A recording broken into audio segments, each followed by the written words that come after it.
హల్లెలూయా. యేసుక్రీస్తు నామములో అందరికీ హృదయపూర్వక వందనములు. ప్రత్యేకమైన సమయంలో ఈ ప్రత్యేకమైన రోజు యొక్క వాగ్దానంతో మీ ముందుకు వచ్చినాను.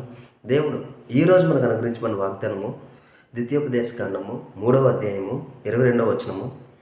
మీ దేవుడైన యెహోవా మీ పక్షమున యుద్ధము చేయువాడు గనుక వారికి భయపడవద్దు. హల్లెలూయా.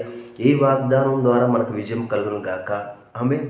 ఎప్పుడైతే ఈ వాగ్దానం పని అడుగుతామో అడిగిన సమస్తాన్ని దేవుడు మన జీవితంలో చేస్తాడు.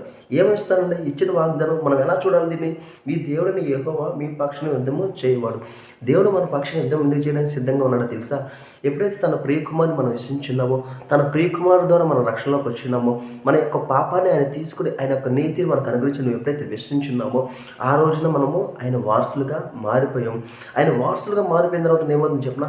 ప్రతి దాంట్లో మనకి విజయాన్ని ఇస్తా అన్నాడు. ప్రతి దాంట్లో నీకు భయాన్ని తీసేసి బలాన్ని చేకూరుస్తా అన్నాడు. ప్రతి విషయంలో పరిస్థితిని వైపు చూసి బలహీనపడడానికి వీలు లేదు.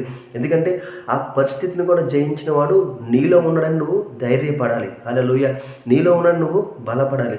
నీకు ఎంత ఇబ్బందికరమైన పరిస్థితి అయినా దేవుని మీద ఆధారపడే వ్యక్తిగా నీవు ఉంటే ప్రతి విషయంలోనూ దేవుడిని బయటకు తీసే వ్యక్తిగా ఆయన ఉన్నాడు. హల్లెలూయా.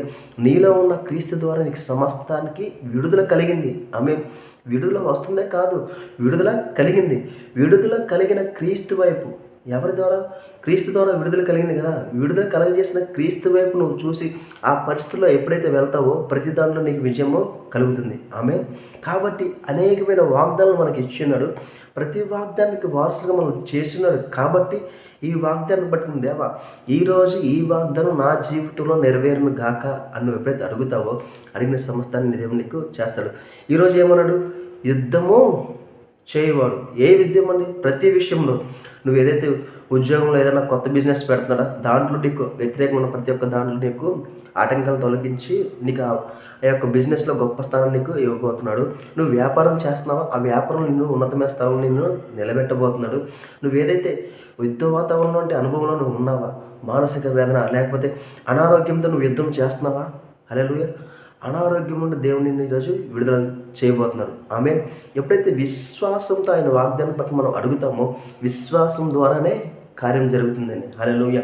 నా దేవుడు సమస్తంలో నిన్ను బయటకు తీసుకురాగలను ఎప్పుడైతే విశ్వసిస్తావో ఆ విశ్వాసం ద్వారా నీలో కార్యం జరుగుతుంది.